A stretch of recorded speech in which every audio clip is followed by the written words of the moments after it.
Assalamualaikum warahmatullahi wabarakatuh. Perkenalkan, nama saya Fatraz Rahman dengan NPM 22351052 dari kelas 5F. Di sini saya akan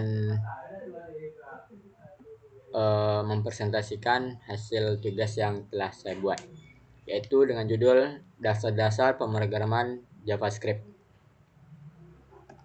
Yaitu dasar-dasar pemrograman JavaScript. Yang pertama, belajar dasar pemrograman JavaScript 1 jam by The Afrizal, ya, yang mana tadi juga udah lihat videonya di YouTube.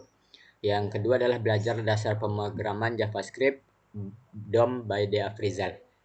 Juga tadi udah dilihat videonya di channel YouTube-nya. Kemudian itu materi pembelajaran eh, dasar JavaScript 1 jam dari The Afrizal, yaitu tentang apa itu JavaScript, kemudian bagaimana penggunaannya, kemudian ada juga materi alert, prompt, log, dan komen. Yang keempat yaitu variabel, yaitu deklarasi dan assignment. Yang kelima yaitu tipe data dan operator. Yang keenam array, yang ketujuh looping, dan kedelapan kondisional. Yang pertama itu apa itu JavaScript, yaitu adalah bahasa pemrograman yang digunakan dalam pengembangan website agar lebih dinamis dan interaktif. JavaScript dapat meningkatkan fungsionalitas pada halaman web. Bahkan dengan JavaScript ini kamu bisa membuat aplikasi tools atau bahkan game pada web. Kemudian penggunaan JavaScript.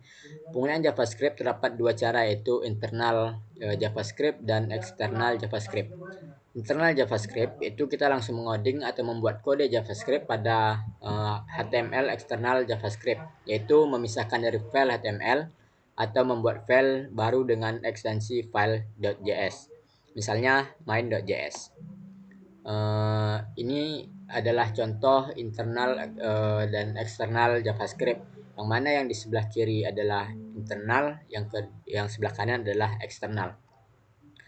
Kemudian yang selanjutnya adalah komen, yaitu pada JavaScript ketika ingin membuat komen dapat menggunakan tanda bintang, kemudian garis miring 2 dengan tulisan memasukkan komen, tanda petik 1, atau garing memasukkan komen yang lebih dari 1 baris. Kemudian yang selanjutnya adalah alert, yaitu alert digunakan untuk memunculkan pop-up pada web yang kita buat. Ini yang sebelah kiri adalah contoh codingannya, dan yang sebelah kanan adalah hasil outputnya, yaitu console log. Console log berfungsi untuk membuat developer troubleshooting atau debugging dalam proses developing. Yaitu yang di atas adalah contoh codingannya, dan yang di bawah adalah hasil outputnya. Kemudian ada prompt. Prompt digunakan untuk memunculkan pop-up serta menyuruh user untuk mengisi informasi sesuai pop-up-nya. Ini yang sebelah kiri adalah contoh, dan yang sebelah kanan adalah hasil outputnya. Kemudian variabel, yaitu sebuah wadah untuk menyimpan suatu nilai, inputan dari user atau lainnya. Pada JavaScript, untuk mendefinisikan variabel dapat menggunakan var, const, dan let. Perbedaan dari ketiganya yaitu kalau const itu nilai dari variabel tersebut, kalau var dan let itu sama, yaitu masih dapat diganti nilai variabelnya. Kemudian selanjutnya adalah tipe data, yaitu cara untuk mengklasifikasikannya jenis nilai yang dapat disimpan dalam sebuah variabel. Berikut macam-macam tipe data pada JavaScript, yaitu yang pertama ada tipe data string, yang kedua integer, yang ketiga float, yang kelima kosong, dan yang keenam tipe data null.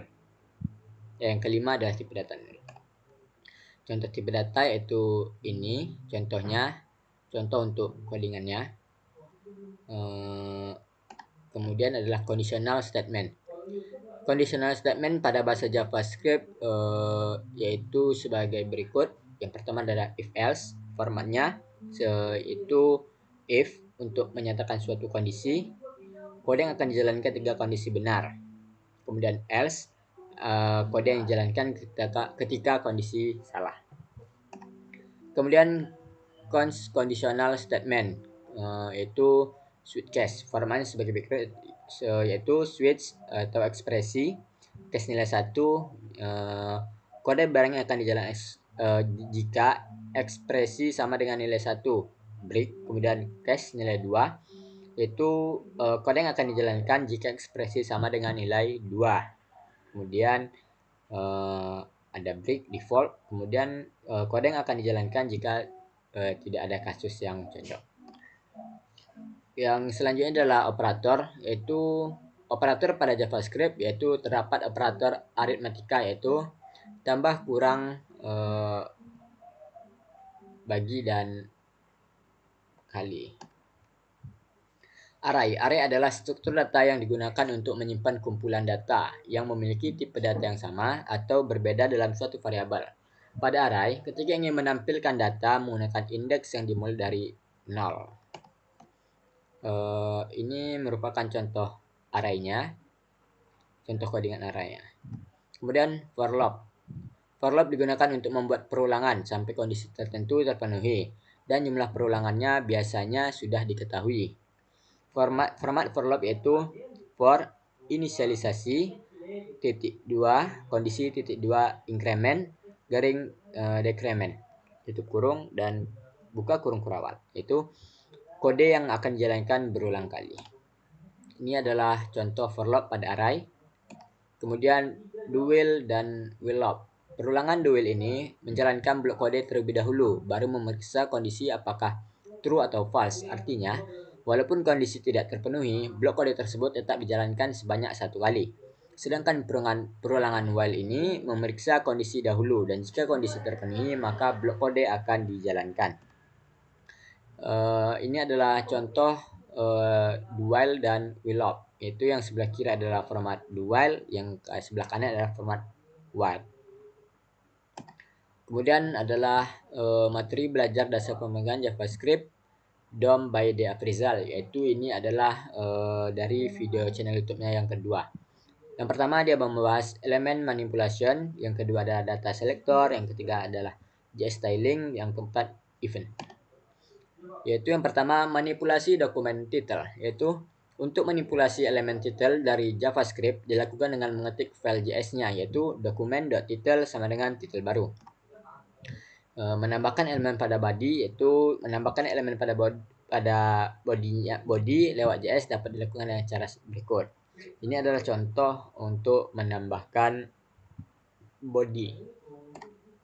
Kemudian menambahkan elemen pada body juga dapat dilakukan dengan cara ini. Berarti ini adalah cara yang pertama dan ini adalah cara yang kedua. Kemudian data selector. Untuk menyeleksi elemen pada HTML melalui JS dapat dilakukan menggunakan ID dengan format yaitu document.getElement by ID. Kemudian yang selanjutnya adalah styling selector. Untuk menambahkan style pada JS dapat dilakukan dengan cara berikut. Itu ini merupakan contoh dari codingan untuk menambahkan style pada JS-nya. Kemudian yang selanjutnya adalah query selector. Contoh formatnya itu document.query selector. Kemudian event props. Ketika diklik itu akan memunculkan apa, misalnya yaitu ini merupakan contoh dari codingannya. Kemudian ada event trigger, ini merupakan contohnya. Kemudian ada mouse event. Mouse event digunakan ketika kursor atau mouse kita arahkan ke suatu elemen lalu kita dapat melakukan sesuatu pada elemen tersebut. Contohnya yaitu ini adalah codingannya, contoh dari codingannya. Dan mungkin cukup sekian hasil yang saya buat. Kurang dan lebihnya saya mohon maaf. Wabillahi taufiq wal hidayah. Wassalamualaikum warahmatullahi wabarakatuh.